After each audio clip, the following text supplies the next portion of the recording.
Hi everyone, and welcome to Hontora.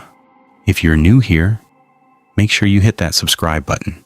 This is the place where we explore the darkest, most deeply unsettling, true horror stories the internet has to offer.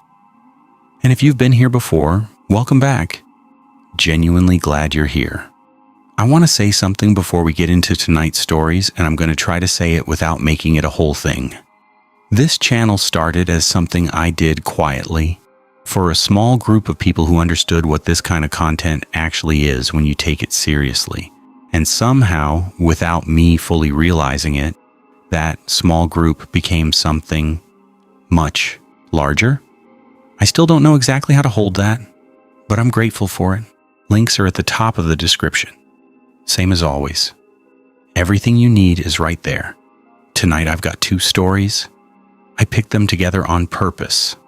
They're not connected by anything obvious, not location, not circumstance, but there's something underneath both of them that feels like the same question being asked in 2 completely different voices. I'll let you decide what that question is. The second story in particular, I've sent it to exactly one other person before putting it here, just to see if I was reading it right. They came back to me the next morning and said they didn't sleep. I think that tells you what you need to know. Drop something in the comments when you're done. I'll be there. Lights down. Get comfortable. Viewer discretion is advised. I'm not a folklore person. I want to be upfront about that. I'm an environmental journalist, the kind who covers water rights disputes and agricultural runoff, and the kind of regulatory failures that don't make national news, but quietly ruin entire communities. I deal in documentation, measurable things. When an editor first pitched me the story about the Hollow, I almost passed on it. Local legends about a haunted lake felt like a fluff piece, the kind of thing you assign to an intern in October to fill column space before Halloween. I took it anyway. The vanishings were real. That part wasn't legend. The Hollow sits in a stretch of western North Carolina that most maps don't bother to detail. You have to want to get there. It's not on the way to anything, and the county road that cuts closest to it is the kind of unmarked 2-lane that GPS systems confidently mislabel about 40% of the time. I drove up in early November, which in retrospect was not my best decision, not because of anything supernatural, but because November in that elevation means the light goes at 4:30 p.m. and the temperature follows 20 minutes later. The lake itself, the locals just called it the Still Water, had for generations, I couldn't find a formal name on any county survey, sat at the low end of the hollow, fed by a creek that came down through a cut in the ridge to the east. It was roughly oval, maybe 200 meters at its longest point, ringed by a mix of old hemlock and rhododendron so thick on the south bank that the shoreline there was essentially a wall of vegetation. The water was dark, not murky. There was a clarity to it when you looked straight down at the edge, but dark, the way deep water gets when there's no light source at the bottom and the surface is throwing back the sky instead of letting you see through it. It had a stillness that I kept noticing and kept trying to explain. No wind effect on the surface, even when the trees around it were moving. I wrote that off as topography. The hollow's shape, the way the ridges blocked air movement. The first person I talked to in town was an old man named Gerald who ran a hardware store on the main road. He was in his 70s, practical, not the type to embellish. He'd lived in the county his entire life. When I told him what I was researching, he didn't get excited or lean in conspiratorially the way people sometimes do when they think they're about to tell you something good. He just looked at me for a moment and then said, "People go up there and they don't always come back right." I asked him what right meant. He thought about it, said, "Oriented." I wrote it in my notebook and moved on. Over 3 days, I interviewed 11 residents, ranging in age from their mid-30s to Gerald's generation. What struck me wasn't that their accounts were dramatic. Most weren't. What struck me was the consistency. not in the specific details which varied, but in the texture of what they described. A feeling of being watched from the water, not from the tree line, sounds they couldn't source, not animal sounds, but something they kept describing as pressure, like a low frequency that you registered in your chest before you heard it with your ears. And the water. Multiple people, unprompted, mentioned the water's surface specifically. The way it didn't move, right? The way reflections in it sometimes seemed slightly off from what they should be, like the image was running a half-second behind the reality. One woman, mid-40s, worked as a county health nurse, about as grounded as they come, told me she'd gone up to the lake once with her husband about 12 years prior. They'd eaten lunch on the north bank, stayed maybe 2 hours. On the drive home, her husband couldn't remember which direction they'd come from. Not vagueness, not misremembering, a complete absence. He'd driven those roads his whole life, and he sat there at the junction for almost 4 minutes. She timed it, with no idea which way to turn. She said he'd been fine otherwise, that it went away after a day or two. She said they hadn't gone back. I went up to the lake on my third afternoon, 4 o'clock, which I already said was late for that time of year, which I already said was not a good decision. I had my recorder, a camera, and the notebook. I parked at the end of a dirt track that may or may not have technically been a road and walked the remaining half-mile through the trees. The hollow was quiet in a way that required adjustment. Not peaceful quiet, something closer to the kind of quiet that happens in a room when everyone has stopped talking at once. I noticed myself breathing deliberately, which I don't normally do. The lake looked exactly as described. Dark surface, hemlock wall on the south side, the late light coming in at a low angle from the west and laying across the water without quite penetrating it. I walked the north bank and took photos and recorded ambient sound and made notes and told myself I was doing my job. After about 20 minutes, I sat down on a flat rock near the water's edge. That was when it started. It wasn't a sound exactly. It was what I said before. Pressure. Something in the low register, below the threshold of hearing, that I was feeling in my sternum before I consciously registered it. I put my hand flat on the rock, and the rock wasn't vibrating. I checked my recorder's meter, and it wasn't picking anything up. I sat very still and tried to locate the source, and couldn't. And then I noticed the surface. The water was completely still. I mean that in a way that's hard to convey. It wasn't just calm. The surface had a quality that was closer to glass than water, a rigidity almost, a sense that it wasn't a liquid behaving like a solid, but something that had forgotten how to move. The hemlocks on the south bank were reflected in it. The reflection was perfect, too perfect. I stared at it for a long moment before I understood what was wrong. The trees on the bank were moving. Small movement, like just the tips of the branches in whatever air was up at that level. But the reflection wasn't. The reflection was showing me the trees standing completely still. I stood up. My legs were fine. My thinking was fine. I want to be clear about this. There was no disorientation, no confusion, no gap in my memory. Everything was working. But I was standing up and I was putting my camera away, and I was doing both of these things before I'd made a decision to do them. And that specific thing, the body acting ahead of the mind, is what I think about when I think about the still water. Not the reflection, not the sound. The fact that some part of me processed the situation and reached a conclusion faster than my conscious brain did. I walked back to the car at a pace that I would describe as controlled. Not running, not quite. I drove to the junction, and I knew without any hesitation which way to turn. I noted that. I noted it in the specific way you note a thing when you've just heard a story about someone sitting at a junction for 4 minutes, and I turned the car toward town and I drove without stopping. The story ran in March, focused on the documented vanishings, 3 and 40 years, all within a mile of the lake, none with resolved explanations. One was ruled an accidental drowning with no body recovered. One remains an open missing persons case.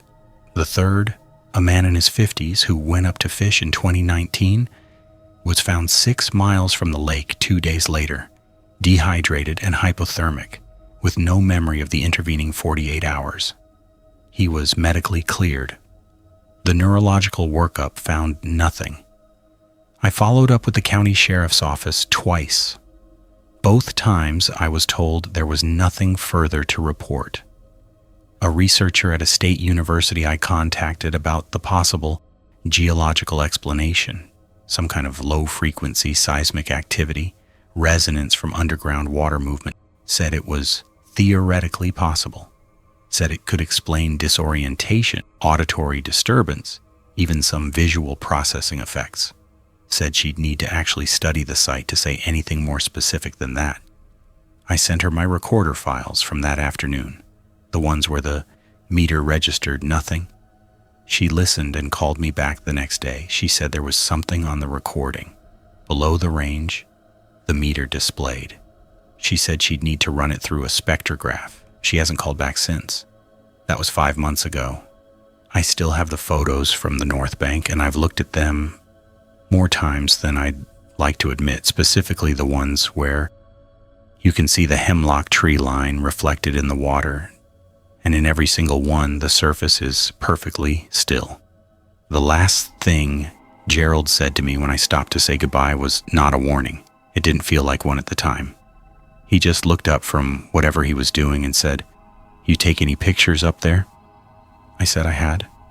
He nodded slowly, then he went back to work. I think about that nod sometimes.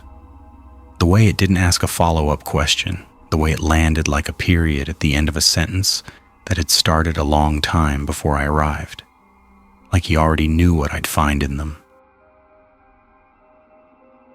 I'm not built for anxiety. That's genuinely just not how I'm wired. I work in structural engineering, so I spend my days looking at load calculations, stress tolerances, failure points. Everything in my professional life is about identifying risk accurately and not inflating it. My colleagues would tell you I'm the guy who stays calm when deadlines collapse and budgets blow out. I don't catastrophize. I don't spiral. I assess and I move. I want you to keep that in mind for everything that follows. The trip was planned 6 weeks out. A 2-day loop in a mountain range I'd done sections of before. Not the most technical terrain, but remote enough that you'd go half a day without seeing another person. That was the point. I'd had a brutal quarter at work, and I needed the specific kind of silence you can only find when you're 4 hours from the nearest road. I took a Friday off, drove up Thursday evening, slept in the car at the trailhead parking area, and planned to be moving by first light. The parking area held maybe 12 cars at capacity. When I pulled in at 9 p.m., there were two. A dusty pickup with a hunting rack and an older Subaru with a cracked rear light. Nobody around. I ate a sandwich, ran through my pack one more time, first aid, emergency blanket, 2 liters of water with a filter for resupply, 4 days of food because I always carry more than I need, and went to sleep in the back seat. I woke up at 5:15. Gray light just starting to show on the ridgeline. Temperature maybe 4 degrees. I made coffee on my small stove leaning against the rear bumper, watching the light change on the peaks, feeling exactly the right kind of tired and cold. A third vehicle had arrived overnight, a dark green SUV, windows tinted, parked at the far end of the lot, facing out. I noticed it the way you notice anything new in a small space. Noted it, moved on. I was locking the car and adjusting my hip belt when the man came out of the tree line. Not from the trail, from the trees, off to the left of the marked trailhead, maybe 30 meters from the path. He walked out at a normal pace, no pack, wearing camo pants and a canvas jacket, and he looked at me in a way that I can only describe as evaluating. Not hostile, not friendly. The way you'd look at something you were trying to place, figure out the category it belonged to. Early start, he said. Yeah. I clipped my chest strap, heading up to the high loop. He nodded slowly. Didn't say where he was headed, didn't volunteer anything. Just stood there for a moment with his hands in his jacket pockets, and then he turned and walked back to the green SUV and got in, and didn't move. I thought about it for maybe 30 seconds. Man camping near his vehicle came out to stretch his legs, made brief conversation. Completely normal. I turned and started up the trail. The thing is, his boots were dry. I noticed that later, maybe 2 hours in, when the thought surfaced without me going looking for it. He'd walked out of the trees at 5:30 a.m. in a mountain forest, and his boots were dry. The grass at that hour is soaked through. I'd had wet feet before I'd gone 20 meters from the car. I filed it and kept walking. The first day was everything it was supposed to be. Hard climb through old pine for the first 3 hours. The smell of sap and cold earth and that particular sharpness that high elevation air carries. The kind that makes you feel like you're breathing more than just oxygen. I made good time. Stopped for lunch at a creek crossing. Filtered water. Pushed on to my planned campsite on a wide shelf about 2/3 up the main ridge.